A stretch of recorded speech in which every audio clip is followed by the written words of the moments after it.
Hello to all my friends out there. So I'm going to be doing some stockpiling videos.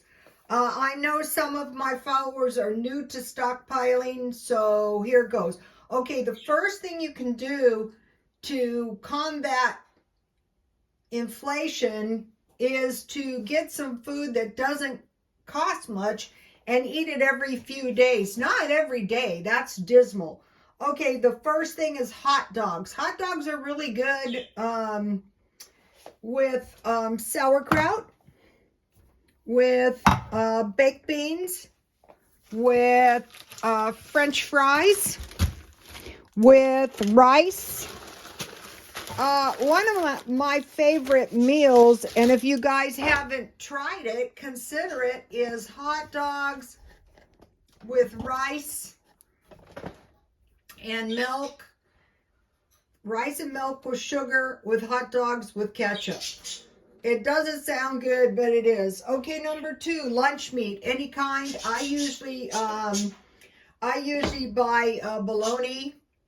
And what I usually do is I just have bread with mayonnaise, mustard, lunch meat, and some tomatoes and lettuce this night.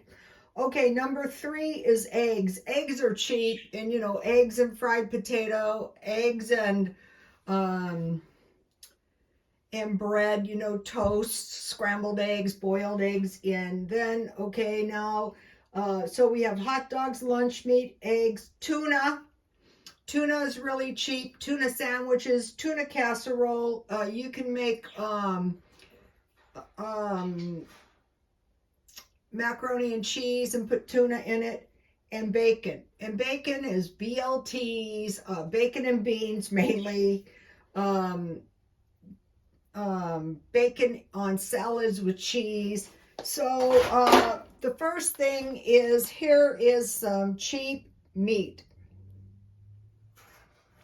you know, to free up some money to stockpile, or just like to maybe live a little cheaper right now during this stressful type period.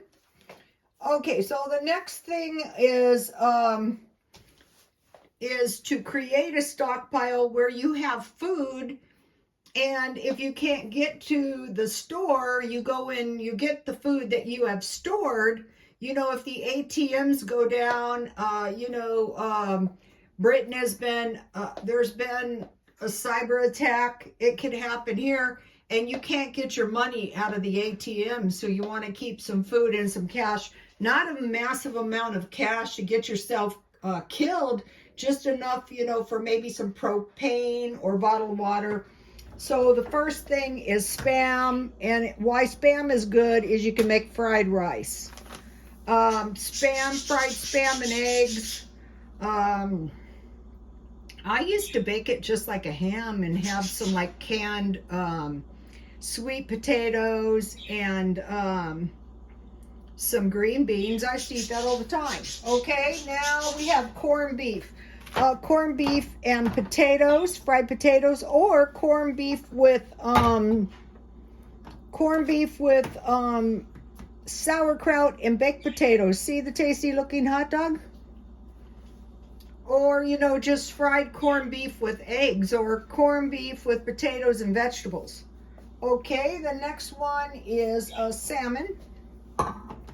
And, you know, you can make salmon cakes, or I pour like tomato sauce on it and bake it so it doesn't dry up.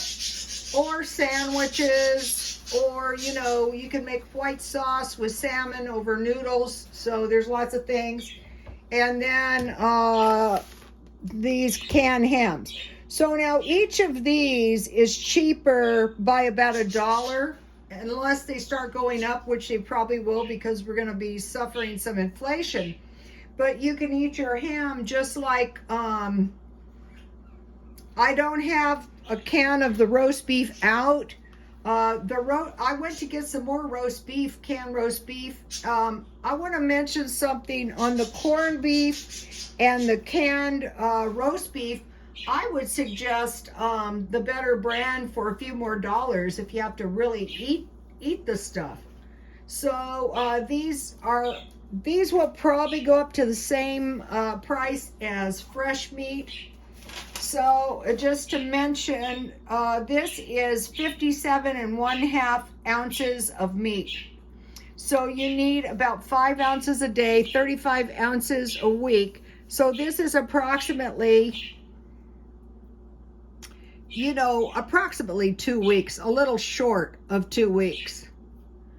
It's 3 1/6, so that'll only be 1.8. But I mean, you could get by on that. It would be kind of skimpy though.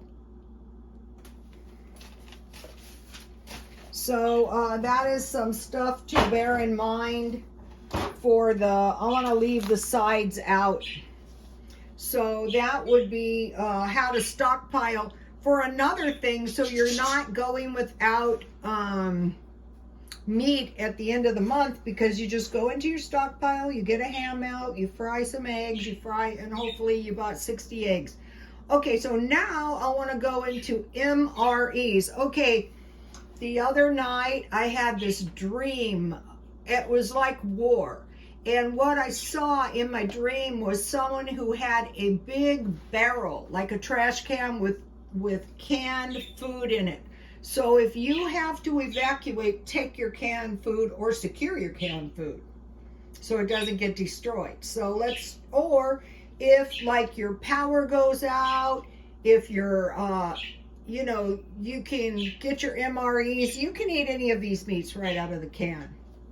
So let's start out with the big cans. I used to stockpile the vegetable beef because I go this, and you can just eat this right out of the can. And I do this all the time in the car. And then hopefully, if you have some crackers, like bread. So this is good. And then here's some little ones. Just eat them right out of the can.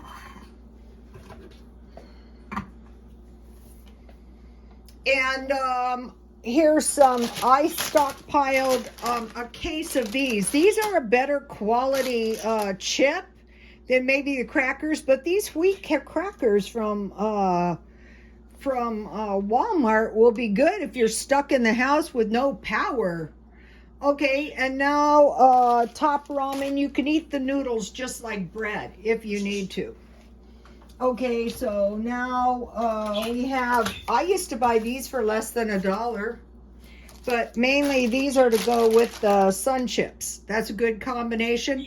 Now I want to go into cheaper MREs, which would be peanut butter to go on the crackers, Vienna sausage to go in the top ramen. These are, I was eating these this week, potted meat and sandwiches and sardines and crackers. So this is quite a bit of food, but not very expensive. And if you don't have much money, these are were about $1.38. These are about $1. These are 50 cents each. And then if you can stockpile some tea, that is really going to help you, because then you won't have just water to drink. I mean, you can make sun tea. Also, I want to mention about the garden. Okay, I planted I bought the lettuce with leaves, and it's sprouting, and so is my celery. So if something happens and you have a little lettuce and you have a little celery, and I planted some onions, I took seeds out of my food. I had a green pepper. I had some seeds from tomatoes, but they sprout slowly. They're saying hold off on the planting because it's going to be cold. But if you live in Southern California, that is not really necessary. I was growing food in the dead of winter here. Admittedly growing really, really slow, but then, there were so many coyotes and bobcats. I want to mention a Bible prophecy that people are going to be killed by wild animals. And, I can really see how that happened in my backyard. I mean, it was like quite a few, not counting the bobcats. And also there's the two-legged variety. Those are the ones we really, really have to worry about. So on top of this, I just want to mention one thing, and you've been seeing me doing it. If you can stockpile some milk, some cream, some butter, I wrote it down. This ain't cheap, but so here it is. Or make it sour cream. You can use that in place of an egg. Buttermilk, I have one in here to show you. I made my own. But the thing about, take a look at this stuff. This is the homemade stuff. It's like sour cream. I think I found the proportion. Uh-oh, my light went out. For a little glass of half and half, it's 2 tablespoons of this good vinegar. So I would consider, you know, that this dairy fat is really, really going to help you. So I want to just mention one more thing, and that thing is propaganda. I've been hearing some stuff, and so see how nice and thick my sour cream is? I think one of the places that propaganda could come out of is breached churches. So just because a church says something, you don't want to take that as the absolute truth, because there have been examples, and recently too, of pastors that are corrupt. Also, in the Ukraine, they're fighting back, which is awesome. It's a good way to get killed, but that's what they're doing. And like some of the things, like a couple days ago, I reported to you that the doctors, the Indian doctors, the students were not leaving. And I watched the Indian news, you know, from Wion News, W-I-O-N. I watched the BBC, and last night they were still in the country, and it occurred to me that they're staying in order to offer medical care. So we're seeing a lot of extreme bravery on the part of not just the Ukrainians, but also various allies. I mean, these students are little more than children. And then another thing is, we have our own children in this country, you know, street people that are little more than children. So if you have some of these, you know, you could give some of them, a lot of them are veterans. So it's another thing is, this is the end of the world scenario. There's nowhere in the Bible that says World War III is the end of the entire world. I posted a video, take a look at it. It's on my Twitter, in case of a nuclear attack, and they can be survived, but you have to prepare. For one thing, like the people putting their cans in the